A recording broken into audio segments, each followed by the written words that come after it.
নমস্কাৰ স্বাগতম জনাইছো আপুনি চাই আছে দ্য প্ৰাইম শো আৰু দ্য প্ৰাইম শোত আজি আমি এটা গুৰুত্বপূৰ্ণ বিষয়ৰ ওপৰত আলোচনা কৰিম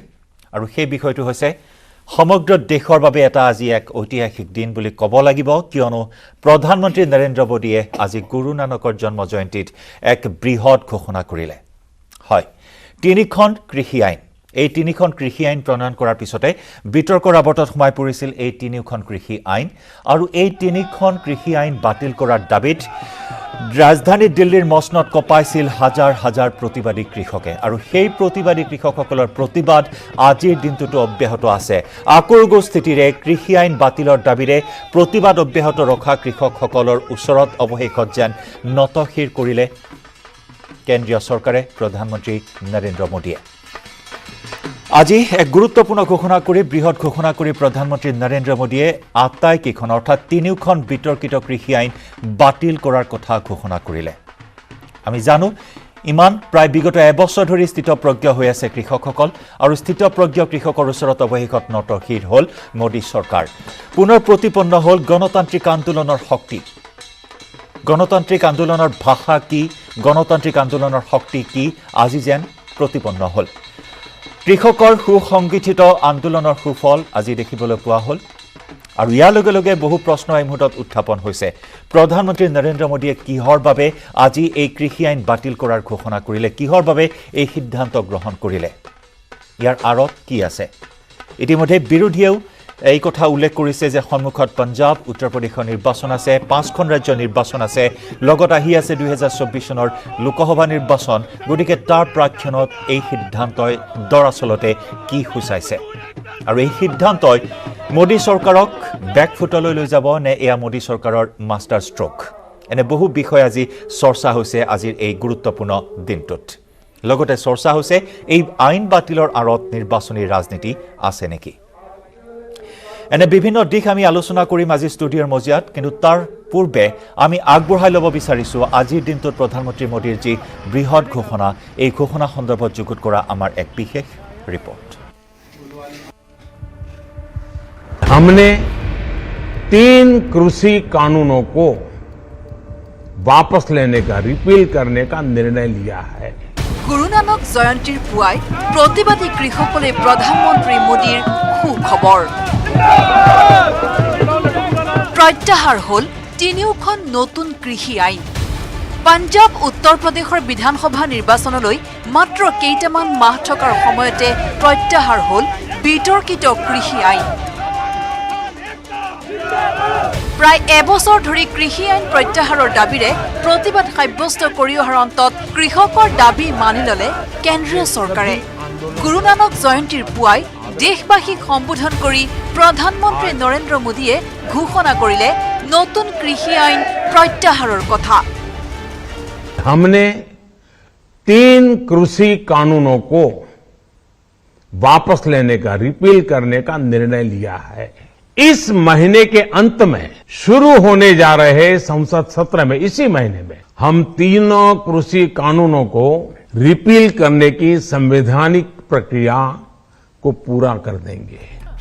কৃষি আইন প্ৰত্যাহাৰৰ ঘোষণা কৰি প্ৰধানমন্ত্ৰী মোদীয়ে ক'লে আমাৰ তপস্যাত হয়তো খুঁত ৰৈ গ'ল যাৰ বাবে কৃষকসকলক কৃষি আইনৰ উপকাৰিতাৰ কথা বুজাব নোৱাৰিলো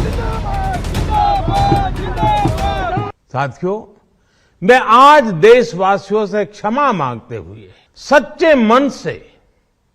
और पवित्र हृदय से कहना चाहता हूं कि शायद हमारी तपस्या में ही कोई कमी रही होगी जिसके कारण दिए के प्रकाश जैसा सत्य कुछ किसान भाइयों को हम समझा नहीं पाए লগতে প্ৰধানমন্ত্ৰীগৰাকীয়ে ক'লে আমি মূলতঃ দেশৰ ক্ষুদ্ৰ কৃষকসকলৰ বাবে সংস্কাৰ সাধন কৰি নতুন কৃষি আইন কেইখন আনিব বিচাৰিছিলো কিন্তু বহু কৃষকে আমাক বিশ্বাসেৰে গ্ৰহণ কৰিলে যদিও গ্ৰহণ নকৰিলে বহু কৃষকে মই যি কৰিছিলো কৃষকৰ বাবেই কৰিছিলো দেশৰ বাবেই কৰিছিলো कृषि अर्थशास्त्रियों ने वैज्ञानिकों ने प्रगतिशील किसानों ने भी उन्हें कृषि कानूनों के महत्व को समझाने का भरपूर प्रयास भी किया हम पूरी विनम्रता से, खुले मन से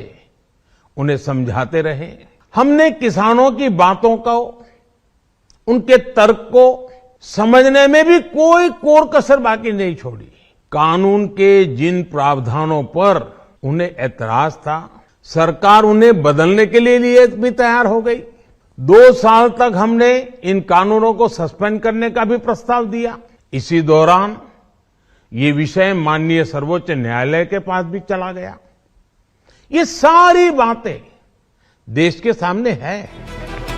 উল্লেখযোগ্য যে পঞ্জাব, হাৰিয়ানা, উত্তৰ প্ৰদেশ আৰু ৰাজস্থানৰ হাজাৰ হাজাৰ কৃষকে 2020 চনৰ নৱেম্বৰৰ পৰাই দিল্লীৰ ৰাজপথত বাহৰ পাতি প্ৰতিবাদ সাব্যস্ত কৰি আহিছে। প্ৰধানমন্ত্ৰীগৰাকীয়ে কৃষি আইন প্ৰত্যাহাৰৰ ঘোষণা কৰাৰ লগতে কৃষকসকলক ৰাজপথ এৰি কৃষি ক্ষেত্ৰলৈ উভতি যাবলৈও আহ্বান জনায়। मैं आज अपने सभी आंदोलनरत किसान साथियों से आग्रह कर रहा हूं, आज गुरु पर्व का पवित्र दिन है। अब आप अपने अपने घर लौटे, अपने खेत में लौटे, अपने परिवार के बीच लौटे। आइए एक नई शुरुआत करते हैं, नए सिरे से आगे बढ़ते हैं। আনহাতে প্ৰধানমন্ত্ৰী মোদীৰ ঘোষণাৰ পিছতে প্ৰতিবাদী কৃষকৰ নেতা ৰাকেশ টিকাইটিৰ মন্তব্য, সদনত কৃষি আইন প্ৰত্যাহাৰ নোহোৱালৈ অব্যাহত থাকিব কৃষকৰ প্ৰতিবাদ। नहीं होगा, स्थगित हमारा आंदोलन अभी चलता रहेगा जब तक ये पार्लियामेंट में वापसी नहीं होता, जब तक पूर्ण रूप से एमएसपी पे, गारंटी पे क्या कहते हैं, जब तक भारत सरकार से बातचीत नहीं होगी। কৃষি আইন প্ৰত্যাহাৰৰ পিছতে অসমতো কৃষক মুক্তি সংগ্ৰাম সমিতিয়ে উদযাপন কৰে বিজয় উৎসৱ। News desk report, news 18 Assam north east.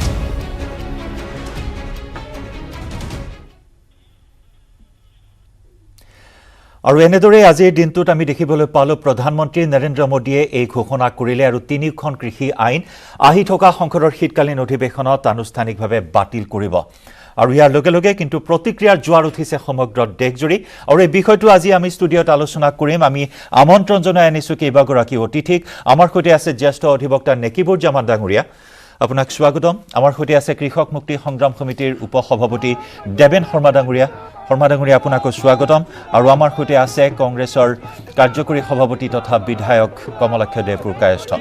আপোনাকো স্বাগতম। লগতে আমি আমন্ত্ৰণ জনাইছিলোঁ বিজেপিৰ প্ৰতিনিধিকো, কিন্তু আজি আমাৰ এই আলোচনাত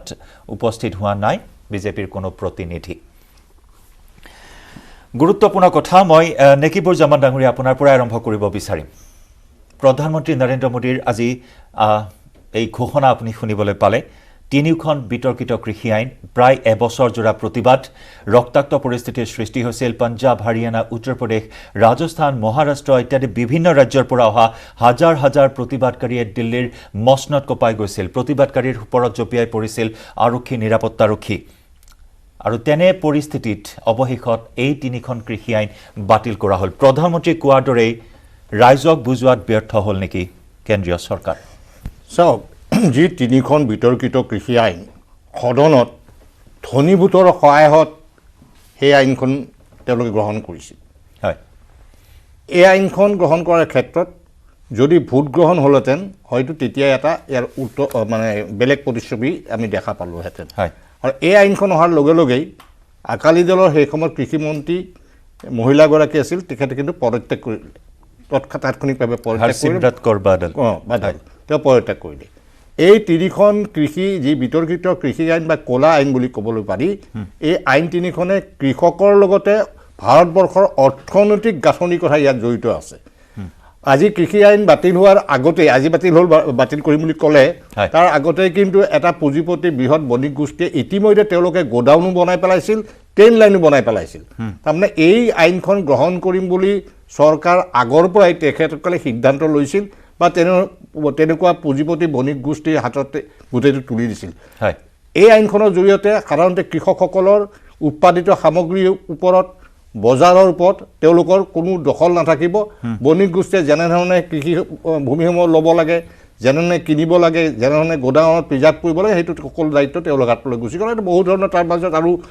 মানে ৰাইজে গ্ৰহণ কৰিব নোৱাৰা বহুত তাতে কৃষকে গ্ৰহণ কৰিব নোৱাৰা বহুত বস্তু সন্নিৱিষ্ট হৈ আছে আৰু এই আইনখন অনাৰ লগে লগে তাৎক্ষণিকভাৱে সমগ্ৰ ভাৰতবৰ্ষৰ কৃষকে বিশেষভাৱে ইউপিৰে হওক বিহাৰৰে হওক বা পাঞ্জাবৰে হওক হাৰিয়ানাৰে হওক কৃষকসকল ওলাই আহিলে আৰু এই কৃষকসকলে যোৱা এটা বছৰ শীতকো বাদ দিলে গৰমক বাদ দি বৰষুণ বতাহ ধুমুহাৰ মাজতো কিন্তু তেওঁলোকে অটল হৈ থাকিল যে কৃষি আইন বাতিল কৰিব লাগিব এই সম্পৰ্কত দুবাৰ তিনিবাৰ তেওঁলোকে আলোচনা কৰিলে কেন্দ্ৰীয় চৰকাৰে আৰু যোৱা 22 জানুৱাৰী তাৰিখে শেষবাৰৰ বাবে আলোচনা হৈছিল সেই আলোচনাও কিন্তু ব্যৰ্থ হ'ল তেওঁলোককো বুজাবলৈ কিন্তু কেন্দ্ৰীয় চৰকাৰ সক্ষম নহ'ল আৰু 26 জানুৱাৰীৰ পৰা কি এক পৰিৱেশ সৃষ্টি হ'ল সেইটো কথা আজি আমি আৰু নতুনকৈ ক'বলগীয়া একো নাই 700তকৈ অধিক কৃষক শ্বহীদ হ'বলগীয়া হ'ল গতিকে এই আইনখন যে এখন বিতৰ্কিত এই আইনখন যে ক'লা আইন ইতিমধ্যে যোৱা উপনিৰ্বাচন মানে যিকেইটা হৈছিল বা ৰাজ্য বেংগলকে আৰম্ভ কৰি যি ৰাজ্যত নিৰ্বাচন হৈছিল তাৰ প্ৰতিফলন কিন্তু এই ৰাজ্যবিলাকত দেখা পোৱা গৈছিলে যি পশ্চিমবংগত যেনেধৰণে এই কৃষি আইনে ইয়াক মানে তেওঁলোকক ক্ষতি কৰিলে ঠিক তেনে উপনিৰ্বাচনবিলাকতো দেখিছিলোঁ সংসদৰে হওক বিধানসভাৰে হওক এই উপনিৰ্বাচনটো ফলাফল কিন্তু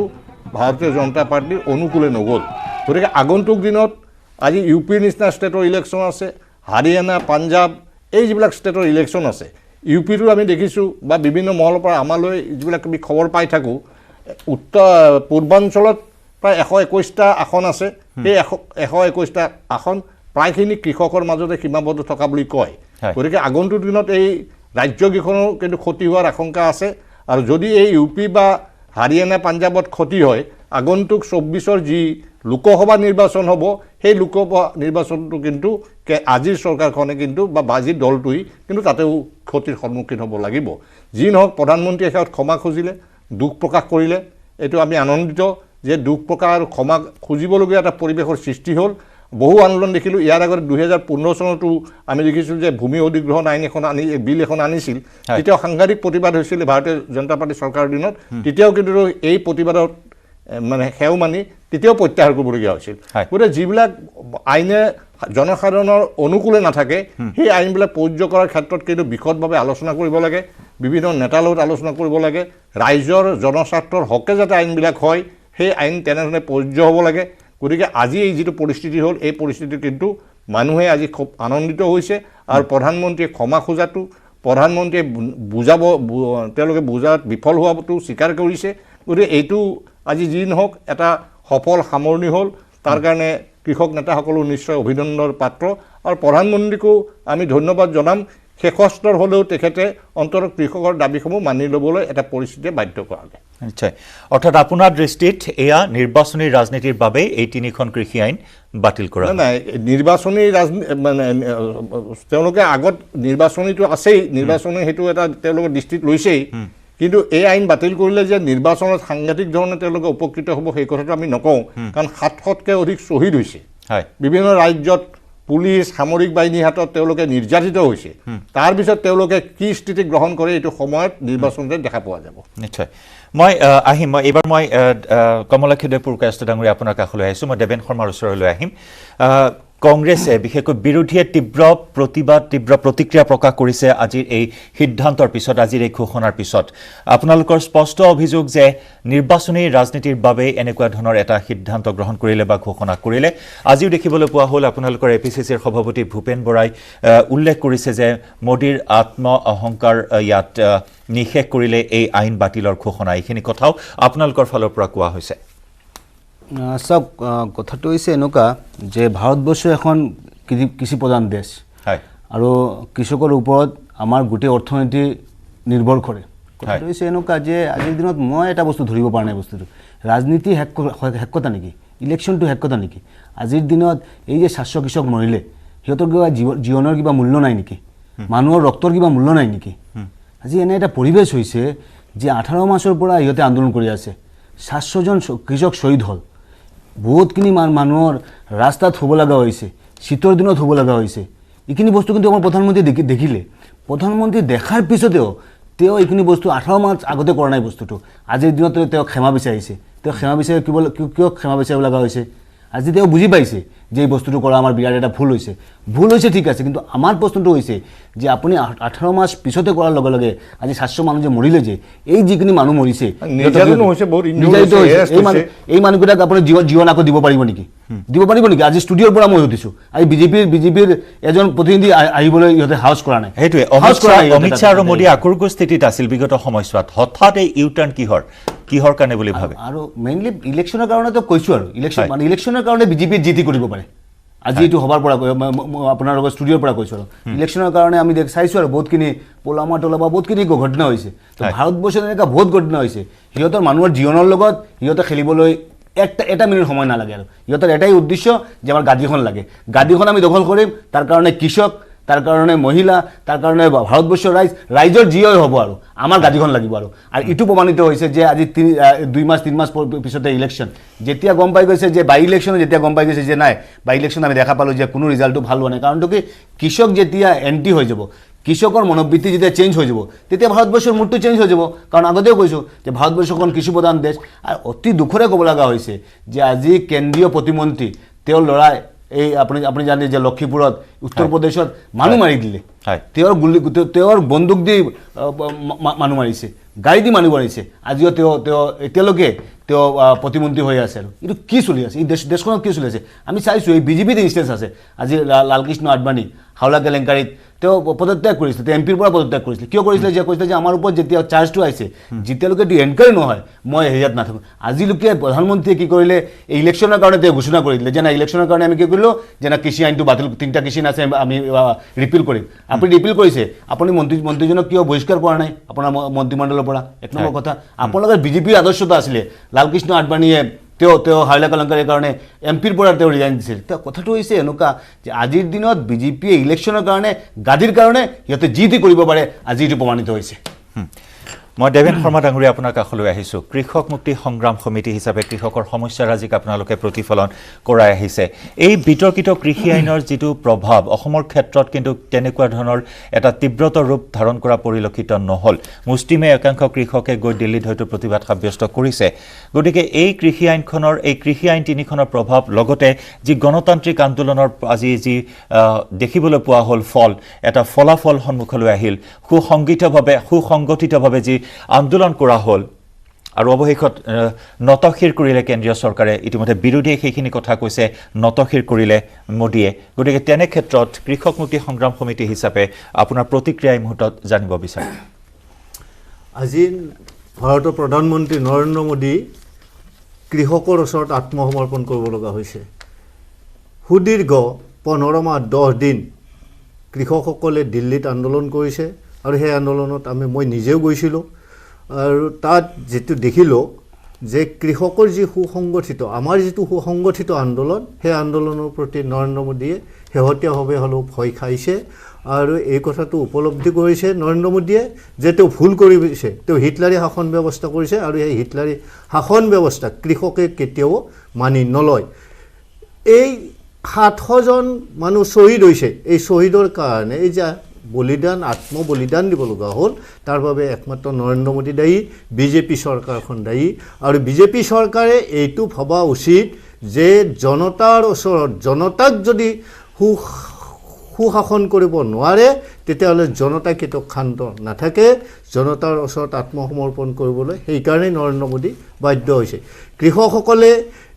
ৰাজপথত যেতিয়া আন্দোলন কৰিছিলে, যি অত্যাচাৰ কৰিছিলে, সেই অত্যাচাৰ বুলি ময়ো হৈছিলোঁ। কিন্তু আজি তাৰ পৰাই নৰেন্দ্ৰ মোদী ডাঙৰীয়াক কৈছোঁ যে নৰেন্দ্ৰ মোদী ডাঙৰীয়া, আপুনি প্ৰথমতেই ভুল কৰিছে, জনতাক কেতিয়াও প্ৰতাৰণা কৰিবলৈ নাযাব, আপুনি কৰ্পৰেটৰ পক্ষত নাথাকিব, জনতাৰ পক্ষত থাকক। জনতাই আপোনাক নিৰ্বাচন কৰি পঠাইছে, আৰু সেই জনতাৰ বিপক্ষে যেতিয়া থাকিব, জনতা সমগ্ৰ ভাৰতবৰ্ষতে জাগি উঠিব, আৰু তাৰ ওচৰত আপুনি আঁঠু ল'বই লাগিব। আজি যেনেকৈ আপুনি আত্মসমৰ্পণ কৰিছে, বিজেপি আত্মসমৰ্পণ কৰিবই লাগিব জনতাৰ ওচৰত। জনতাক কেতিয়াও ভুল পথে পৰিচালিত কৰিবলৈ নিবিচাৰিব, জনতাই কেতিয়াও ভুল পথে নাযায়। জনতাই সদায় চিন্তা কৰে, জনতাই আপোনাক আজি যে কৃষকসকলে অন্নদান দি আছে আপোনাক, আপুনি যদি কৃষকে আপোনাক অন্ন নিদিয়ে, তেতিয়াহ'লে আপুনি শুকাই থাকিব লাগিব। আৰু সেই কৃষকৰ ওপৰত যেতিয়া লাঠি চাৰ্জ কৰিছিলে, যেতিয়া কন্দুৱা গেছ প্ৰয়োগ কৰিছিলে, তেতিয়া আপোনাৰ লাজ লগা নাছিল সেই কৃষকৰ খাদ্য খাবলৈ আপুনি এৰি দিব লাগিছিল কিন্তু সেই নকৰি কৃষকক প্ৰতাৰণা কৰিবলৈ ওলাইছিলে কৰ্পৰেট গোষ্ঠীক আপুনি সুৰক্ষা দিবলৈ এই কৰ্পৰেট গোষ্ঠীক কেতিয়াও সুৰক্ষা দিবলৈ আপোনাক আমি দিল্লীত বহোৱা নাই আপোনাক ৰাজপথত বহাইছোঁ জনতা সুৰক্ষা কৰিবলৈ দেশক সুৰক্ষা কৰিবলৈ কিন্তু দেশক সুৰক্ষা কৰিবলৈ বাদ দি আপুনি কৰ্পৰেট হাউচৰ ওচৰত আত্মসমৰ্পণ কৰিছিলে আৰু আজি তাৰ পৰা আপোনাৰ চকু মেল খাইছে মই আশা কৰোঁ কৃষক মুক্তি সংগ্ৰাম সমিতিয়ে বা সমগ্ৰ ভাৰতৰ কৃষক সমাজে আশা কৰে যে কেতিয়াও এনে ভুল ধাৰণা নকৰিব যে কৃষক কেতিয়াও মূৰ্খ নহয় আপুনি আজি কৈছে যে কৃষকক বুজাব নোৱাৰিলে কৃষকক বুজাব নোৱাৰা নহয় আপুনি কৰ্পৰেট হাউচৰ পৰা যি অৰ্থ লৈছিলে যেনেকৈ নিৰ্বাচনৰ সময়ত আপুনি ক্ষমতা প্ৰয়োগ কৰি ফেলে দিল্লী দখল কৰিছিলে তাত আপুনি কৰ্পৰেট হাউচৰ ওচৰত আপুনি কথা দিছিলে যে কৃষকসকলক এই মাটি এই ভূমিৰ অধিকাৰ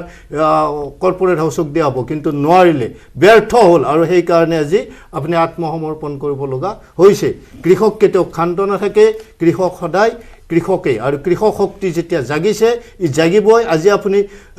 মুখেৰে কৈছে আমি মুখেৰে কোৱাৰ পিছতো আপোনাৰ প্ৰতি আমাৰ বিশ্বাস হোৱা নাই কাৰণ আপুনি সদায় মিছা কথা কয় বিভিন্ন ধৰণে মিছা কথা কয় বিজেপি চৰকাৰৰ প্ৰত্যেকজন ব্যক্তিয়ে মিছা কথা কোৱা আমি দেখিছোঁ সেইকাৰণে যেতিয়ালৈকে সংসদত এই কথাষাৰ উত্থাপন নহ'ব পাছ নহ'ব তাক নাকচ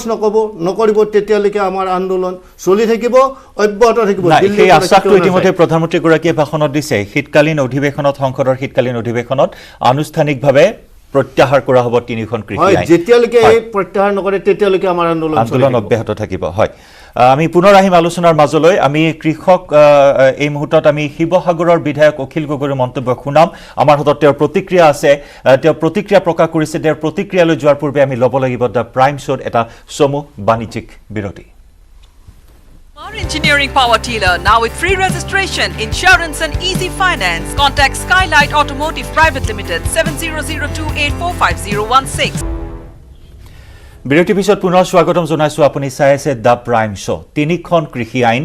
2020 চনৰ 20 ছেপ্টেম্বৰত প্ৰণয়ন কৰা হৈছিল এই আইন তিনিখন আৰু এই আইন তিনিখন হৈছে কৃষকৰ উৎপাদিত সামগ্ৰীৰ ব্যৱসায় বাণিজ্য আইন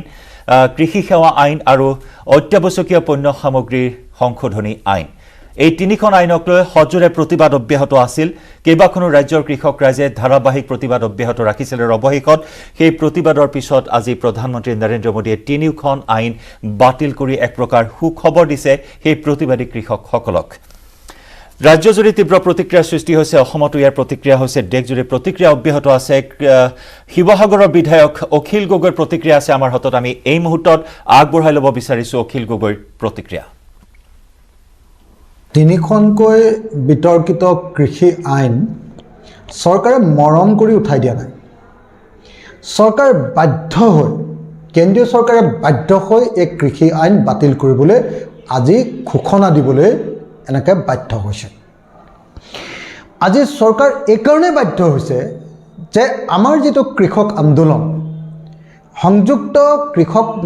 মঞ্চৰ আমাৰ যি আন্দোলন সেই আন্দোলনক ভাঙি দিবৰ কাৰণে অনেক ষড়যন্ত্ৰ ৰচনা কৰা হৈছে আমাৰ ওপৰত আপোনালোকে সকলোৱে জানে এই কৃষক আন্দোলনৰ ওপৰত গাড়ী চলাই দিয়া হৈছিল আন্দোলনকাৰীসকলৰ ওপৰত আপোনালোকে সকলোৱে জানে যে এই আন্দোলনৰ ওপৰত গুলি চলোৱা হৈছিল আপোনালোকে সকলোৱে জানে যে এই আন্দোলনক ভাগ ভাগ কৰিবৰ কাৰণে বিভিন্ন ধৰণৰ ষড়যন্ত্ৰ ৰচনা কৰা হৈছিল কিন্তু তাৰ পাছতো আমি দেখিবলৈ পালোঁ আৰু সমগ্ৰ ভাৰতৰ মানুহে দেখিবলৈ পালে যে অসমৰ কৃষক সমাজে আপোচ নকৰাকৈ এই আন্দোলন আগবঢ়াই লৈ গ'ল আপোচ নকৰাকৈ আন্দোলন আগবঢ়াই নিয়াৰ পাছতো কিন্তু তেওঁলোক বাধ্য হোৱা নাছিলে কেন্দ্ৰীয় চৰকাৰে কোনো পধ্যে এই আইনকেইখন বাতিল কৰিবৰ কাৰণে সন্মত হোৱা নাছিল কিন্তু যেতিয়া এইবাৰ উপ নিৰ্বাচনত ব্যাপক ৰূপত প্ৰভাৱ পৰিলে নিৰ্বাচনত এইবাৰ বিজেপি RSS হাৰিলে ভাৰতবৰ্ষৰ বেছিভাগ ঠাইতে হাৰিলে আনহাতে আমি দেখিবলৈ পালোঁ যে আগন্তুক যি পঞ্জাবৰ নিৰ্বাচন আগন্তুক যি উত্তৰ প্ৰদেশৰ নিৰ্বাচন সেই উত্তৰ প্ৰদেশ আৰু পঞ্জাবৰ নিৰ্বাচনতো আটাইতকৈ ডাঙৰ প্ৰত্যাহ্বানৰ সন্মুখীন হৈছে কৃষকসকলৰ পৰা অৰ্থাৎ কৃষি আইন বাতিল নকৰিলে বিজেপিৰ ৰাজনৈতিক সংকট উদ্ভৱ হ'ব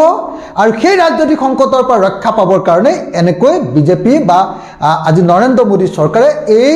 বিতৰ্কিত কৃষি আইনকেইখন বাতিল কৰিবলৈ বাধ্য হৈছে সেইকাৰণে মই ভাবোঁ যে এই আন্দোলনৰ আটাইতকৈ ডাঙৰ শিক্ষা হ'ল যে এটা আপোচবিহীন আন্দোলন এটা কম্প্ৰমাইজ নকৰা আন্দোলন আৰু সি যদি চৰকাৰৰ লগত ৰাষ্ট্ৰযন্ত্ৰৰ লগত বুজাবুজি নকৰে আৰু সি যদি সঁচাকৈ সেই আন্দোলনটোৰ প্ৰকৃত গণভিত্তি থাকে আৰু সেই আন্দোলনটোৱে যদি সঁচাকৈ সৎভাৱে আগবাঢ়িব খোজে তেতিয়াহ'লে পৃথিৱীৰ কোনো শক্তিয়ে কেতিয়াও আন্দোলনক বা জনতাৰ ভাষাক কেতিয়াও অৱদমিত কৰি ৰাখিব নোৱাৰে আজিৰ এই বিজয়ে আজিৰ এই যিটো মোদী ডাঙৰীয়াৰ যিটো আপোনাৰ এই আইনখন বাতিল কৰাৰ যি ঘোষণা এই ঘোষণাটো আচলতে সমগ্ৰ ভাৰতৰ গণতান্ত্ৰিক ব্যৱস্থাটোৰ প্ৰতি সমগ্ৰ ভাৰতবৰ্ষৰ গণতান্ত্ৰিক যিটো ব্যৱস্থাটোৰ প্ৰতি যিটো ইমান দিন ধৰি ভাবুকি আহিছিলে সেই ভাবুকিটোৰ পৰা ৰক্ষা পাবৰ কাৰণে কৰা এটা ছেফটি ভাল্ভ মই ভাবোঁ যে যদিহে চৰকাৰে এই কাম নকৰিলেহেঁতেন ভাৰতবৰ্ষৰ গণতন্ত্ৰৰ প্ৰতি অন্ততপক্ষে কৃষক সমাজৰ আস্থা একেবাৰে নাথাকিলেহেঁতেন যিটো নাগৰিকত্ব সংশোধনী আইন বিৰোধী যি আন্দোলন সেই আন্দোলনটোৱে আচলতে আপোচ কৰাৰ কাৰণে আমি সফলতাৰ মুখ নেদেখিলোঁ আপোনালোকে সকলোৱে জানে যে ভাৰত চৰকাৰ আৰু অসম চৰকাৰে যিসকল আপোচবিহীন মানুহ তেওঁলোকক জেলত ভৰাই দিলে মোৰ নিচিনা যিবিলাক মানুহ আছিলোঁ আমাৰবিলাকক আপোনালোকে দেখিলে যে NIA লগাই আমাক ৰাষ্ট্ৰীয় সন্ত্ৰাসবাদী সজাই আমাক জেলত ভৰাই দিলে আমাৰ কৃষক মুক্তি সংগ্ৰাম সমিতিৰ মূল নেতাবিলাকক জেলত ভৰাই দিলে আৰু বাকী সংগঠনটোক প্ৰায় নিষিদ্ধৰ নিচিনা ঘোষণা কৰি আমাক কাম কৰিব নোৱাৰা কৰি দিলে আৰু বাকী যিবিলাক সংগঠন আছিলে যিসকল সংগঠনে এইবিলাকৰ লগত জড়িত আছিলে তেওঁলোকৰ ক্ষেত্ৰত তেওঁলোকে এটা বুজা পৰাৰ দিশলৈ লৈ যাবলৈ চেষ্টা কৰিলে আমি দেখিলোঁ যে পৰ্যায়ক্ৰমে আমাৰ আন্দোলনৰ যিসকল নেতৃবৰ্গ আছিলে সেই আন্দোলনৰ নেতৃবৰ্গই সঠিক ৰণনীতি ল'ব নোৱাৰিলে তেওঁলোকে কি কৰিলে আন্দোলন যেহেতু ৰাইজ ওলাই গৈছিলে গতিকে সেই আন্দোলন কিছু পৰিমাণে জংগী হৈছিলে সেই আন্দোলনে তীব্ৰতা লাভ কৰিছিলে কিন্তু সেই তীব্ৰতাৰ ওচৰত ভয় খাই তেওঁলোকে নতজানু হৈ গ'ল ভয় খালে লিডাৰবিলাকে ভয় খালে ভয় খোৱাৰ কাৰণে তেওঁলোকে কি কৰিলে আন্দোলন ৰাজপথৰ পৰা খেলপথাৰলৈ লৈ গ'ল আৰু চৰকাৰৰ নিয়ম মতেহে আন্দোলন কৰিবলৈ তেওঁলোক প্ৰস্তুত হ'ল তাৰ ফলস্বৰূপে আন্দোলনটো স্বাভাৱিকভাৱে স্ত্ৰীমিত হৈ গ'ল আৰু স্বাভাৱিকভাৱে মৃত্যুবৰণ কৰিলে সেইকাৰণে মই এই মুহূৰ্তত আকৌ আহ্বান জনাওঁ যে আজি আমাৰ এই কৃষকসকলৰ পৰা শিক্ষা লৈ বিতৰ্কিত কৃষি আইন বাতিল কৰাৰ এই সংগ্ৰামৰ পৰা শিক্ষা লৈ আমি আটাইয়ে পুনৰ কা বিৰোধী আন্দোলনটোক আকৌ আৰম্ভ কৰিব লাগে আমি সকলোৱে লগ হৈ কা বিৰোধী আন্দোলনটোক শক্তিশালী কৰিব লাগে আৰু ভাৰত চৰকাৰক আমি বাধ্য কৰিব লাগে যাতে অসমলৈ এজনো বিদেশী আহিব নোৱাৰে আৰু সেয়া আছিল অখিল গগৈ বিধায়ক অখিল গগৈৰ প্ৰতিক্ৰিয়া আৰু ইয়াৰ লগে লগে কিন্তু অতি প্ৰাসংগিক হৈ পৰিছে কৃষক বিদ্ৰোহৰ যি সফলতা সেই সফলতাৰ লগে লগে প্ৰাসংগিক হৈ পৰিছে কাৰ প্ৰসংগ এফালে কৃষক বিদ্ৰোহৰ সফলতা এফালে কা আন্দোলনৰ ব্যৰ্থতা এই প্ৰশ্ন আজি আকৌ এবাৰ প্ৰাসংগিক হৈছে মই দেবেন শৰ্মা ডাঙৰীয়া পুনৰবাৰ আপোনাৰ কাষলৈ আহিছোঁ অখিল গগৈ ডাঙৰীয়া সেইখিনি অভিযোগ উত্থাপন কৰিছে যে আপোচ কৰা হ'ল কম্প্ৰমাইজ কৰা হ'ল যাৰ পৰিপ্ৰেক্ষিতত কা আন্দোলন ব্যৰ্থ হ'ল আৰু কা আন্দোলনক ইস্যু হিচাপে লৈ দুটাকৈ ৰাজনৈতিক দলৰো জন্ম হ'ল ৰাজ্যৰ দল আৰু অসম জাতীয় পৰিষদ কিন্তু এই কা ইস্যুৱে কিন্তু বিজেপি নিৰ্বাচনী প্ৰভাৱ পেলাব নোৱাৰিলে কোনো ধৰণৰ প্ৰভাৱ নাথাকিল বিজেপি নিৰ্বাচনী ফলাফলত কোনো স্পৰ্শই কৰিব নোৱাৰিলে বৰং প্ৰধানমন্ত্ৰী নৰেন্দ্ৰ মোদীয়েও নিৰ্বাচনৰ প্ৰাক্ষণত প্ৰচাৰ অভিযান চলোৱাৰ সময়ত কিন্তু বাৰে বাৰে কৈছিল কা আনিবই সাংসাৰী জনসভাটো একেখিনি কথাই কৈছিল কিন্তু তাৰ কোনো প্ৰভাৱ কিন্তু নিৰ্বাচনত পৰা পৰিলক্ষিত নহল চাওক যেতিয়া কিয়াব আছিলে কিয়াব থকাৰ পৰাই আমি আন্দোলন কৃষক মুক্তি সংগ্ৰাম সমিতি ৰাইজৰ মাজলৈ লৈ গৈছিলোঁ আৰু যেতিয়া কা হ'ল 20 ডিচেম্বৰৰ দিনা আৰু সেই দিনাৰ পৰা যি সৰ্বাত্মকভাৱে অসমত আন্দোলন গঢ়ি উঠিছিলে আৰু এই আন্দোলনৰ তেতিয়া নেতৃত্ব বুলি ক'বলৈ গ'লে যে কৃষক মুক্তিয়ে নেতৃত্ব দিয়া নাছিল নেতৃত্ব জনতাই দিছিল আৰু সেই জনতাৰ নেতৃত্ব সৰ্বস্তৰৰ লোক ওলাই আহিছিল সৰ্বস্তৰ তাৰমানে সকলোৱে নিজে নিজে ওলাই আহিছিল যে এইটো বস্তু আমাক নালাগে আৰু তেতিয়া চৰকাৰে শংকিত হৈছিল আৰু শংকিত হোৱাৰ পিছত চৰকাৰে এনেকুৱা কিছুমান ব্যক্তিৰ ওচৰলৈকে তেওঁ আন্দোলনটো লৈ গ'ল যে তোমালোকে নেতৃত্ব দিয়া তোমালোকক আমি এই বস্তুটো এনেকুৱা কৰি দিম ফিল্ডত যেনেকৈ গধূলি 5টা বজাৰ পৰা আন্দোলন কৰিব নোৱাৰে আৰু কৃষক মুক্তি সংগ্ৰাম সমিতিক নিষিদ্ধ কৰিলে কৃষক মুক্তি সংগ্ৰাম সমিতিয়ে যেতিয়া পাৰমিশ্যন ল'ব যাওঁ তেতিয়া আমাক পাৰ্মিশ্যন দিয়ে 50জন মানুহৰ, তাকো ৰেজিষ্টাৰ্ড এণ্ট্ৰি কৰে। কোনো আন্দোলনকাৰী সম্ভৱ আজিলৈকে ৰেজিষ্টাৰ্ড এণ্ট্ৰি কৰা নাই। আমি যেতিয়া সচলত আন্দোলন কৰিব যাওঁ 100 মানুহৰ পাৰ্মিশ্যন দিছে, 99জন মানুহৰ পিছতে আমাক কৈ দিছে আপোনালোকৰ মানুহ আৰু আহিব নোৱাৰে। ঠিক তেনেকুৱা ব্যৱস্থাত কৃষক মুক্তি সংগ্ৰাম সমিতিক লৈ গৈছিলে। আৰু কৃষক মুক্তি সংগ্ৰাম সমিতিৰ যিসকল আমাৰ নেতৃত্বস্থানীয় ব্যক্তি, যেনেকৈ আমাৰ ধৈৰ্য কোঁৱৰ, আমাৰ মানস কোঁৱৰ, আমাৰ বিতু সোণোৱাল, অখিল গগৈকে আদি কৰি কেইবাজনো আমাৰ সতীৰ্থক কাৰাৰুদ্ধ কৰি ৰাখিছিলে। আৰু কাৰাৰুদ্ধ কৰি ৰখাৰ পিছত যেতিয়া আন্দোলনটো ফিল্ডৰ মাজত সোমালে, ৰাজপথৰ আন্দোলন, তাৰপিছত লাহে লাহে স্তিমিত হ'ল। গতিকে আজি আকৌ মই এই মঞ্চৰ পৰা আহ্বান জনাওঁ সমগ্ৰ অসমৰ আজি কৃষকসকলে তাত 500 কৰি বেছি সংগঠনে লগ লাগি পেলাই কৃষক আন্দোলন আৰম্ভ কৰিছিলে। আৰু সেই আন্দোলন শেষলৈকে 200 কৰি বেছি সংগঠন তাত আন্দোলনস্থলীত ৰৈ আছিলে আৰু আজিও ৰৈ আছে তেখেতসকলে। গতিকে তেখেতসকলৰ প্ৰতি আমি তেখেতসকলে কি কৰিছে, কেনেকৈ কৰিছে, সকলো ঐক্যবদ্ধ হৈ যায় এই আন্দোলনটো কৰি পেলাই আজি কৃষকসকলৰ জয় হ'ল। আজি সেই জয়ক আমি স্বাগতম জনাইছোঁ, কৃষকসকলক চেলুট জনাইছোঁ। গতিকে আমি আমাৰ যিটো জাতি ধ্বংসী আন্দোলন, জাতি ধ্বংসী বিল, এই বিলৰ বিৰুদ্ধে আহক আমি সকলোৱে জাতি বৰ্ণ নিৰ্বিশেষে দল সংগঠন সকলো ঐক্যবদ্ধ হৈ আমি আকৌ ৰাজপথলৈ আহোঁ। আমি বাতিল কৰাব লাগিব কৃষকসকলৰ যি নেৰানেপেৰা শ্ৰম, এই শ্ৰমক যেনেকৈ আজি দিল্লী চৰকাৰে নতশিৰে মানি ল'ব লগা হৈছে, তাৰ আত্মসমৰ্পণ কৰিব লগা হৈছে, আমাৰ এই আন্দোলনৰ ওচৰতো আত্মসমৰ্পণ কৰিবলৈ আমি বাধ্য কৰাব লাগিব। মই অসমৰ সমূহ পুনৰ আহিম আলোচনাৰ মাজলৈ। কা আন্দোলনৰ ব্যৰ্থতা আজিৰ দিনটোত অত্যন্ত প্ৰাসংগিক হৈ পৰিছে। আজি কৃষক বিদ্ৰোহৰ এই সফলতা, প্ৰধানমন্ত্ৰী নৰেন্দ্ৰ মোদীয়ে যি প্ৰত্যাহাৰৰ কথা ঘোষণা কৰিলে 3খনকৈ বিতৰ্কিত আইন, আমি আলোচনা কৰিম। নেকিবুৰ জামান ডাঙৰীয়াও আছে, কমলাক্ষ দেৱপুৰকায়স্থ ডাঙৰীয়াও আছে, আৰু বহু বিষয়ত আলোচনা কৰিম। কিন্তু তাৰ পূৰ্বে ল'ব লাগিব আন এটি বাণিজ্যিক বিৰতি। Steering Power Dealer now with free registration, insurance and easy finance. Contact Skylight Automotive Private Limited 7002845016.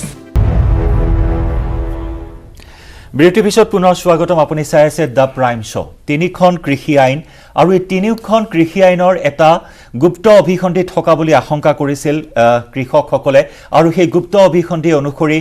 দেশৰ কৃষি ব্যৱস্থাক কৃষকৰ হাতৰ পৰা কাঢ়ি আনি পুঁজিপতি গোষ্ঠীক গতাই দিয়া হ'ব, এনেকুৱা আশংকা কৰিয়েই প্ৰতিবাদ সাব্যস্ত কৰিছিল। ধাৰাবাহিক প্ৰতিবাদ অব্যাহত ৰাখিছিল কেইবাখনো ৰাজ্যৰ প্ৰতিবাদী কৃষকে। কিন্তু তাৰ পিছত ভবা হৈছিল 2020 চনত যিহেতু প্ৰণয়ন কৰা হৈছিল এই 3খন আইন, 20 ছেপ্টেম্বৰ 2020 চনৰ 20 ছেপ্টেম্বৰত প্ৰণয়ন কৰা হৈছিল। কিন্তু তাৰ পিছৰ নিৰ্বাচনী ফলাফল আমি যদি চাওঁ, বিভিন্ন ৰাজ্যৰ বিভিন্ন নিৰ্বাচনৰ ফলাফল যদি আমি চাওঁ, মই কমলাক্ষ দেৱপুৰকায়স্থ আপোনাৰ কাষলৈ আহিছোঁ। অসমৰ প্ৰেক্ষাপটত কা আছিল এটা ইছ্যু, তাৰ সমান্তৰালকৈ কৃষি আইনৰ যদি ক্ষেত্ৰত চাওঁ, কোনো ধৰণৰ কিন্তু প্ৰভাৱ নপৰিল নিৰ্বাচনত। অসমত সেন্সাছ অনুসৰি 86% মানুহেই গ্ৰামাঞ্চলত বাস কৰে আৰু 14% মানুহেই চহৰাঞ্চলত বাস কৰে। কিন্তু তাৰ পিছতো কৃষি আইনৰ কোনো প্ৰভাৱ 2021 চনৰ মে'ত অনুষ্ঠিত হোৱা বিধানসভাত পৰিলক্ষিত নহ'ল, বা 2021 চনত এই উপ নিৰ্বাচনতো তাৰ প্ৰভাৱ দেখিবলৈ নাপালোঁ। যদি আমি ৱেষ্ট বেংগলৰ কথা কওঁ, ৱেষ্ট বেংগলত 2021 চনৰ নিৰ্বাচনত বিজেপিয়ে 291খন আসনৰ পৰিৱৰ্তে লাভ কৰিছে 77টা ছিট। কিন্তু 2016 চনত 291খন আসনত প্ৰতিদ্বন্দ্বিতা কৰি বিজেপি লাভ কৰিছিল মাত্ৰ 3খন ছিট। কিন্তু তাৰ তুলনাত যদি এইবাৰ চোৱা হয়, বহু সংখ্যক ছিট লাভ কৰিছে বিজেপিয়ে। কোনো ধৰণৰ প্ৰভাৱ কিন্তু এই আইনৰ পৰিলক্ষিত নহ'ল বিধানসভা নিৰ্বাচনত। হয়, আমি যদি চাওঁ তেনেহ'লে চাম যে অসমত এই কৃষি আইনৰ কোনো প্ৰভাৱ পৰা নাই। এইটো এটা কাৰণ এটা আছে, মোৰ যিমানখিনি লাগিছে আৰু যে আমাৰ গাঁৱত আগতে আমি চাইছিলোঁ আৰু যে ফ্ৰী চাউল যিবিলাক দেওয়া হৈছে, সেইটো কাৰণে আমাৰ মানুহকেইটা মানে এনেকুৱা খেতি বাতি কৰাৰ ইণ্টাৰেষ্টটো কম, সেইটো কাৰণে সিহঁতে খেতি বাতি নকৰে। কিন্তু আমি যদি পক্ষান্তৰে আমি যদি চাওঁ, যদি আজি আমি যদি উত্তৰ প্ৰদেশ চাওঁ, হৰিয়ানা চাওঁ, পাঞ্জাৱ চাওঁ, সিহঁতৰ মেইন যদি এইটো ৰিফ্লেকশ্যন যদি আমাৰ নেক্সট যদি 3 মাহ পিছতে হয়, তেনেহ'লে কেতিয়াও সিহঁতে পাৰলৈ নাহে। সেইটো কাৰণে সিহঁতৰ মানুহৰ জীৱনলৈ খেলা কৰা, মানুহৰ ৰক্তলৈ খেলা কৰা। আৰু 18 মাহ আগতে এই আইনটো প্ৰত্যাহাৰ কৰিলে কি আছিলে, ইয়াত 86জন মানুহ নমৰিলে তেনে, ইমান মানুহ ৰাস্তাত থাকিব নালাগিছিল। সেইটো কাৰণে মই ভাবোঁ যে আজি প্ৰধানমন্ত্ৰীৰ আৰু কেন্দ্ৰীয় চৰকাৰ ৰাজ্য চৰকাৰ এইকেইটা ভুল সিদ্ধান্তৰ কাৰণে আজিৰ দিনত এনেকুৱা পৰিৱেশ হৈছে আৰু আপুনি চাইছে যে বিজেপিৰ কোনো প্ৰতিনিধি আজি আপোনালোকৰ ষ্টুডিঅ'ত অহা নাই আপোনালোকে বাৰম্বাৰ চাগে সিহঁতক কৈছে যে এজন প্ৰতিনিধি পঠোৱাৰ কাৰণে আজি প্ৰতিনিধি অহা নাই হয় মই নেকিপুৰ জামা ডাঙৰীয়া আপোনাৰ কাষলৈ আহিছোঁ একেটা প্ৰসংগতে 2020 চনৰ এই আইন কেইখন ইমপ্লিমেণ্ট হোৱাৰ পিছত যদি আমি চাওঁ নিৰ্বাচনসমূহৰ কথা ইতিমধ্যে মই কৈছোঁ কমলাক্ষ দেপুৰকায়স্থ ডাঙৰীয়াক ৱেষ্ট বেংগলৰ নিৰ্বাচন পুডুচেৰী নিৰ্বাচন য'ত বিজেপিয়ে 9খন আসনৰ পৰিৱৰ্তে 6খন আসনতে জয়ী হৈছে য'ত কংগ্ৰেছে 14খন আসনত প্ৰতিদ্বন্দ্বিতা কৰি 2খন আসন লাভ কৰিছিল অন্যান্য নিৰ্বাচন যদি আমি চাওঁ নগৰ নিগম জিলা পৰিষদ পঞ্চায়ত স্বায়ত্তশাসিত পৰিষদ এই সমস্ত নিৰ্বাচনত কিন্তু বিজেপিয়ে কিন্তু বিজয়ৰ হাঁহি মাৰিবলৈ সক্ষম হৈছে সেয়া লাগিলে মহাৰাষ্ট্ৰৰ উপনিৰ্বাচনে হওক সেয়া লাগিলে ইউপিৰ জিলা পৰিষদৰ নিৰ্বাচনে হওক বিভিন্ন নিৰ্বাচনত কিন্তু বিজেপিয়ে বিজয়ৰ হাঁহি মাৰিছে এই আইন প্ৰণয়নৰ পিছতো আপুনি চাওক বিভিন্ন অঞ্চলত সেই ৰাজ্যসমূহৰ বিভিন্ন ইস্যুৰ ওপৰত ভিত্তি কৰে ইউপিৰ ইস্যুটো পাঞ্জাবৰ ইস্যুটো বা বেংগলৰ ইস্যুটো সেই ৰাজ্যখনৰ ভিতৰত থকা ইস্যুখিনিৰ ওপৰত আৰু সামগ্ৰিকভাৱে ভাৰতবৰ্ষৰ বিভিন্ন ইস্যু তাত আহি পৰে আজি পশ্চিমবংগৰ কথা যিটো কোৱা হৈছে পশ্চিমবংগত তিনিটা নাম চলাৰে মমতা বেনাৰ্জী তেওঁতো এণ্টি ইনকামচি থাকিব লাগিছিল তেওঁৰ মানুহটো CBI EDয়ে ধাৰাসাৰ কৰি পেলাইছিল তাৰপিছতো সমগ্ৰ কেন্দ্ৰীয় চৰকাৰ সমগ্ৰ প্ৰধানমন্ত্ৰীকে আৰম্ভ কৰি সকলো মন্ত্ৰী বা সদস্যসকল সংসদসকল বিধায়কসকল সকলো ৰাজ্যৰ পৰা মুখ্যমন্ত্ৰীসকল যোৱাৰ পিছতো মমতা বেনাৰ্জীয়ে কিন্তু অকলশৰে যুঁজি তেওঁ সংখ্যা নিৰংকুশ সংখ্যাগৰিষ্ঠ ল'বলৈ সক্ষম হ'ল কাৰ চিট বাঢ়িছে নাই বাঢ়া সেইটো বেলেগ কথা কিন্তু এতিয়া কথা হ'ল যে পুডুচেৰীৰ খুব কম সংখ্যক চিটৰ ভিতৰত তাৰে নিৰ্বাচনী ইস্যুটো বেলেগ আজি তেনেকৈ উপনিৰ্বাচন যিবিলাক কংগ্ৰেছে জিকিব নালাগিছিল বা অন্যান্য দলৰ জিকিব নালাগিছিল কাৰণ ইমান সুন্দৰ ৰুল এটা চলি থকা বুলি যদি অনুভৱ কৰা যায় তেনেহ'লে এইবিলাকতো দল আচলতে থাকিব নালাগিছিল আজি যিটো প্ৰশ্ন আহিছে অখিল গগৈয়ে প্ৰশ্ন কৰিছে সেইটো আমাৰ কমলাক্ষেও কৈছে শৰ্মায়ো কৈছে প্ৰশ্নটো আজি 1.5 বছৰ এই ধুমুহাৰ মাজত থাকি গোটেই পৰিয়ালবিলাক কৃষকবিলাক ৰাস্তাত থাকি মাৰ খাই শ্বহীদ হৈ তেওঁলোকে কিন্তু যিটো শক্তিশালী নেতৃত্ব দেখুৱালে সেই নেতৃত্বক আমি সকলোৱে সন্মান জনাব লাগিব তেওঁলোকে কিন্তু আচৰিতভাৱে তেওঁলোকে কোনো আঁতৰি নগ'ল কিমান প্ৰলোভন থাকিল কিমান ডিভিজন হ'বলৈ চেষ্টা কৰিলে কিমান মাৰপিট কৰিলে কিমানে নিৰ্যাতন হ'ল কিমান জেলত গ'ল তথাপি কিন্তু তেওঁলোকে শক্তিটো পিছুৱাই নাহিল কিন্তু আজি আমি অসমৰ ক্ষেত্ৰত আজি যদি একেইটো ভাৰতবৰ্ষৰ এখন অংগৰাজ্য অসমৰ ক্ষেত্ৰত আমি দেখোঁ যে অসমৰ ক্ষেত্ৰত ইতিহাসে কৈ আছে কাৰণ 1976 চনৰ পৰা মই নিজেও সদৌ অসম ছাত্ৰ সন্থাৰ লগত জড়িত আছোঁ আমাৰ আন্দোলনবিলাকৰ কিন্তু সদায় কৰুণ পৰিসমাপ্তি ঘটে এই 77 খাদ্য আন্দোলনেই হওক গজেনেংটি পুতুল শইকীয়াক আমি শ্বহীদ কৰিছিলোঁ ঠিক তেনেকৈ বিদেশী নাগৰিক বহিষ্কাৰ আন্দোলনেই হওক 51ৰ মৃত্যু সংকল্প লৈ আমি আন্দোলন কৰি 83ৰ ভিতৰত আমি 860জনক শ্বহীদ কৰিছিলোঁ কিন্তু চুক্তি হ'ল তেওঁলোক শ্বহীদ হৈ যোৱাৰ পিছত চুক্তি হ'ল 1971 চন সেইটো এটা আমাক অসমৰ ৰাইজে আস্থা বিশ্বাস লাহে লাহে নোহোৱা হ'ল তাৰপিছত এইবাৰ কা আন্দোলনটোৰ ক্ষেত্ৰত 5জনকে যুৱকক গুলীয়াই হত্যা কৰা হ'ল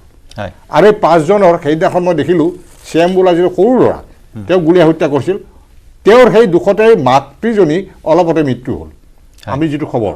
গতিকে আজি চাওক এটা পৰিয়াল নিশেষ হৈ গ'ল কিন্তু সেইসকলক কোনো শ্ৰদ্ধাও নজনালে যিসকল নেতৃত্বত সেইসকল ওলাই আছিল তেওঁৰ ওচৰলৈকে তেওঁলোকে যেনেধৰণে সহযোগ কৰিব লাগিছিল কিমান দূৰ কৰিছে মই নাজানো কিন্তু সেই সহযোগো নাই বা চৰকাৰীভাৱে তেওঁলোকক অন্তত ন্যূনতম সন্মানখিনি দিব লাগিছিল যি শত্ৰু হ'লেও সৈন্যখিনি দিব মানে সন্মানখিনি দিব লাগিছিল সেইটোও নকৰিলে গতিকে অসমত মানে এনেকুৱা হৈছে যে অসমৰ প্ৰতিটো স্তৰতে সেইকাৰণে অসমৰ মানুহে কাক বিশ্বাস কৰিব কা আন্দোলনটো আমি দেখিলোঁ কাৰণ সন্মুখৰ পৰা আমি সকলো বস্তু দেখিছোঁ নিজেও জড়িত হৈছিলোঁ কিন্তু কি হ'ল আল্টিমেটলি অখিল গগৈও ক'লে বা আমাৰ শৰ্মায়ো ক'লে গতিকে আজিৰ দিনত হ'ল হয় আজি অসমত ইয়াত প্ৰভাৱ পৰা নাই ইয়াত কেইবাটাও কাৰণ আছে ইয়াত বিভিন্ন জাতি জনগোষ্ঠী বিভিন্ন ফ্ৰেকশ্যন ইয়াত যথেষ্ট বেছি আৰু তাৰ লগে লগে যিটো বেনিফিচিয়াৰিজ তৈয়াৰ কৰিছে চাউল ফ্ৰী অমুক ফ্ৰী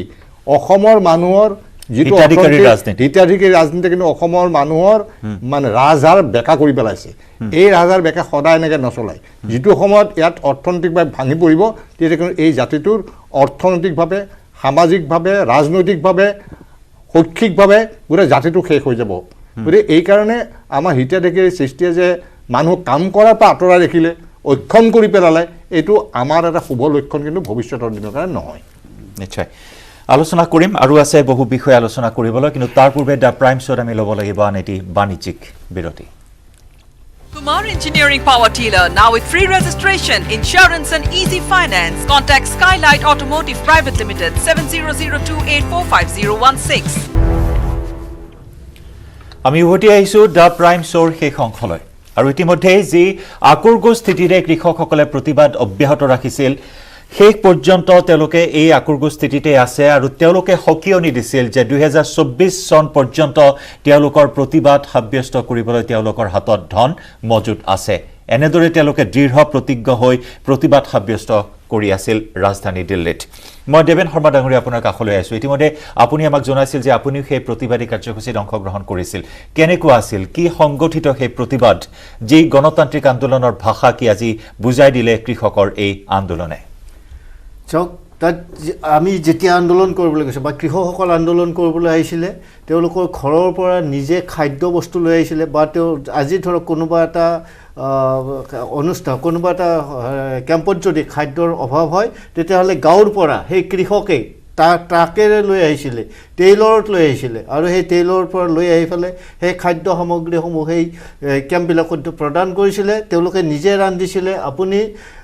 মই টিকৰি গেটৰ কথা কৈছোঁ বা সিন্ধু গেটৰ কথা কৈছোঁ আপুনি সিন্ধু গেটত যাব আৰম্ভণিৰ পৰা আপুনি একদম য'ত আন্দোলনস্থলী য'ত মঞ্চখন আছে আন্দোলনৰ তালৈকে আপুনি যিকোনো ঠাইতে আপুনি গৈ ভাত খায় ৰুটি খায় চাহ খায় কফি খায় বিভিন্ন ধৰণৰ আনকি টয়লেটবিলাক আপোনাৰ টয়লেটবিলাকৰ ব্যৱস্থা কৰিছে যিবিলাক তাৰ পৰা ট্ৰেক্টৰ টেইলৰ কিনি আছে তাৰ ওপৰত আপোনাৰ টয়লেট ব্যৱহাৰ কৰিছে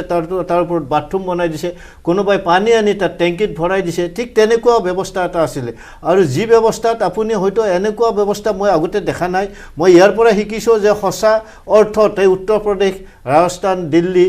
আপোনাৰ হাৰিয়ানাৰ যিসকল কৃষক এই কৃষকসকল সঁচা অৰ্থত তেওঁলোকে আন্দোলন কৰিছিলে আৰু সেই আন্দোলনত মই নিজে অংশগ্ৰহণ কৰিবলৈ মই নিজকে ধন্য মানিছিলোঁ মই তাৰ পৰা তাতেই মই কৈছিলোঁ যে সঁচা অৰ্থত আপোনালোকে যি আন্দোলন কৰিছে আমি অসমবাসী আমি কেতিয়াও ঐক্যবদ্ধ হ'ব নোৱাৰোঁ আমাৰ যি জাত পাতৰ ৰাজনীতি আমাৰ যে দল সংগঠনৰ আপোনাৰ ৰাজনীতি এই ৰাজনীতিক আমি কেনেকৈ ঐক্যবদ্ধ কৰিব পাৰোঁ তাৰ ওপৰত এটা দৃষ্টান্ত তেওঁলোকে দাঙি ধৰিলে এটা নজিৰ সৃষ্টি কৰিলে গণতান্ত্ৰিক আন্দোলন কি শিকিবলগীয়া বহুত আছে এক প্ৰকাৰ এটা নজিৰ সৃষ্টি কৰিলে কমলক্ষদেৱ পুৰস্কাৰ আমাৰ সময় বেছি নাই হাতত আৰু শেষত কি ক'ব এয়া প্ৰধানমন্ত্ৰী নৰেন্দ্ৰ মোদীৰ উপলব্ধি নে মাষ্টাৰ ষ্ট্ৰোক না এইটো তাৰ নৈতিক পৰাজয় এটা হৈছে আৰু এক নম্বৰ কথা কাৰণ ভাৰতবৰ্ষৰ প্ৰধানমন্ত্ৰী হৈ তেওঁ আজি ক্ষমা বিচাৰিব লগা হৈছে এক নম্বৰ কথা দুই নম্বৰ কথা হৈছে কি আজি যি এইটো মঞ্চৰ পৰা আপোনাৰ ষ্টুডিঅ'ৰ পৰা মই যিবিলাক কৃষক আন্দোলন কৰিছে সিহঁতক আমি চেলুট জনাইছোঁ এইটো অৰ্থ চেলুট জনাইছোঁ যে ভাৰতবৰ্ষৰ বুকুত মই দেখা নাই কেতিয়াও যে 18 মান্থ এনেকুৱা আন্দোলন চলিছে মানে কেনেকৈ এটা আন্দোলন চলিব পাৰে ঠাণ্ডা গৰম কোনো হেৰিয়া নাই ইহঁতৰ মাজত মানে একদম হেৰি হৈ গৈছে এইটো কাৰণে মানে এটা বিৰাট এটা উপলব্ধি এক নম্বৰ কথা দুই নম্বৰ কথাটো হৈছে কি যে আজিৰ দিনত সিহঁতে যে ছাকচেছ পাইছে আৰু যিকেইটা কৃষক মৰিলে আৰু কৃষক যিকেইটা ইমান কষ্ট কৰিলে সিহঁতক আমি চেলুট জনাইছোঁ আৰু আগন্তুক দিনত আমি গণতন্ত্ৰক যাতে সুৰক্ষিত থাকে যাতে তাৰ কাৰণে এনেকুৱা আন্দোলন কৰিব লাগে আন্দোলন কৰিলে এৰি দিব নালাগে আৰু মাজপথত আমি এৰি দিলোঁ আন্দোলন কৰিলে লাষ্টলৈ আন্দোলন কৰিব লাগিব যাতে চৰকাৰ যাতে বৰডাউন হ'ব লাগে আৰু আল্টিমেটলি ৰাইজে সিহঁতৰ দাবী যাতে ঠিককৈ যাতে পায় শেষত মই নেকিবুৰ জামান ডাঙৰীয়া কাষলৈ আহিছোঁ এই উপলব্ধি যি নহওক দেশবাসীৰ ওচৰত ক্ষমা খুজি হ'লেও এই আইন প্ৰত্যাহাৰৰ সিদ্ধান্ত গ্ৰহণ কৰিলে কিমান দূৰ এতিয়া আগুৱাই লৈ যাব মোদী চৰকাৰক নাই জনগণৰ বিৰুদ্ধে থকা কোনো আইন এখন মানে ৰাইজৰ দ্বাৰা প্ৰতিনিধিত্ব কৰা চৰকাৰখনে কেতিয়াও গ্ৰহণ কৰাটো উচিত নহয় আৰু ঐক্যবদ্ধ সংগ্ৰামে গণতান্ত্ৰিক সংগ্ৰামে যে যিকোনো অগণতান্ত্ৰিক তেনেধৰণৰ আইন কানুনক উফৰাই পেলাব পাৰে সেইটো তাৰ উৎকৃষ্ট উদাহৰণ আগন্তুক দিনত আমি আশা কৰিম ভাৰতবৰ্ষতে হওক ৰাজ্যখনতে হওক এনেধৰণৰ আইন প্ৰযোজ্য হ'ব নালাগে যি আইনে জনসাধাৰণক ক্ষতি কৰে যি আইনে বিভিন্ন সম্প্ৰদায় বিভিন্ন গোষ্ঠীৰ মাজত বিভাজন কৰে যিবিলাক আইনে বিভিন্ন ধৰণৰ সন্ত্ৰাসবাদীক উদগনি যোগায় গতিকে তেনেধৰণৰ ব্যৱস্থা বিৰত থাকি জনতাৰ উন্নয়নৰ কাৰণে ৰাজ্যখনৰ উন্নয়নৰ কাৰণে সকলোকে একত্ৰিত কৰি একেখন মঞ্চত থিয় কৰাই তেওঁলোকে নেতৃত্ব ল'লে আগন্তুক দিনত গণতন্ত্ৰৰো জয় হ'ব আৰু চৰকাৰ এখনক সকলোৱে নিশ্চয় মানে ভালকৈ গ্ৰহণ কৰিব হয় শেষত দেবেন শৰ্মা ডাঙৰীয়া ইতিমধ্যে অখিল গগৈ ডাঙৰীয়া সেই কথাই উল্লেখ কৰিছে যে জনতাক আহ্বান জনাইছে ইয়াৰ পৰা শিক্ষা গ্ৰহণ কৰি কা আন্দোলনৰ বিৰুদ্ধে সজোৰে পুনৰ প্ৰতিবাদ সাব্যস্ত কৰিব লাগে আপোনাৰ কি অনুভৱ হয় অসমৰ প্ৰতিবাদী জনতাই এনেকুৱা ধৰণৰ আৰোপ ওলাই আহিব ৰাজপথলৈ আজিৰ এই দৃষ্টান্ত দেখাৰ পিছত? হয়, নিশ্চয় আহিব। অসমৰ জনসাধাৰণৰ ওপৰত আমাৰ আস্থা আছে আৰু মই এই মঞ্চৰ পৰাই আহ্বান জনাওঁ, আহক আমি কা বাতিল কৰিবলৈ হ'লে অসমৰ সমগ্ৰ জাতি ধৰ্ম নিৰ্বিশেষে দল সংগঠন সকলো ঐক্যবদ্ধ হৈ ৰাজপথত আহিব লাগিব আৰু এই কা বাতিল কৰিব লাগিব। অসমত যাতে কোনো দিনেই কোনো বিদেশী সংস্থাপন কৰিব নোৱাৰে তাৰ বাবে আমি ব্যৱস্থা কৰিব লাগিব। 860জন শ্বহীদক আমি সন্মান জানিব লাগিব আৰু যদি 860জন শ্বহীদক সন্মান জনাব নাজানো তেতিয়াহ'লে অসম আন্দোলনো বিফল হোৱা বুলি আমি ক'ব লাগিব। লগতে আমি ক'ব লাগিব যে আমি অসমীয়া জাতি হিচাপে এনেই বকবকাই থাকোঁ, আমাৰ কোনো কাম নাই। গতিকে আহক আমি ঐক্যবদ্ধ হৈ একেলগে কা আন্দোলন। নিশ্চয়কৈ এক নজিৰ সৃষ্টি কৰিলে এই ঐতিহাসিক আন্দোলন বুলি ক'ব লাগিব কৃষকৰ আন্দোলন। প্ৰায় 18 মাহ ধৰি এই আন্দোলন চলাই গ'ল। কোনো ধৰণৰ তেওঁলোকে আপোচ নকৰিলে এই আন্দোলনৰ ক্ষেত্ৰত আৰু এক প্ৰকাৰ নজিৰ সৃষ্টি কৰিলে। গণতান্ত্ৰিক আন্দোলন কাক কয় সেয়া আখৰে আখৰে দেখুৱাই দিলে কৃষকৰ এই আন্দোলনে। যি নহওক, অৱশেষত প্ৰধানমন্ত্ৰী নৰেন্দ্ৰ মোদীয়ে এই সুখবৰ দিলে সেই প্ৰতিবাদী কৃষকসকলক আৰু তাৰ পিছতে উৎফুল্লিত হৈ পৰিছে দেশৰ কৃষকসকল। প্ৰতিবাদী কৃষকসকল মিঠাই বিতৰণ কৰি আনন্দ উৎসাহ তেওঁলোকে প্ৰকাশ কৰিছে আৰু স্বাভাৱিকতেই 18মহীয়া আন্দোলনে এক তেওঁলোকে ফলাফল লাভ কৰিলে। সফল পৰিসমাপ্তি যিহেতু এতিয়া বাকী আছে, আহি থকা সংসদৰ শীতকালীন অধিৱেশনতহে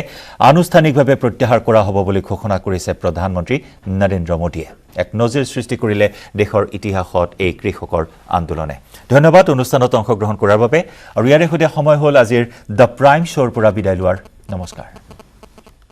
Our engineering power dealer now with free registration, insurance and easy finance. Contact Skylight Automotive Private Limited 7002845001.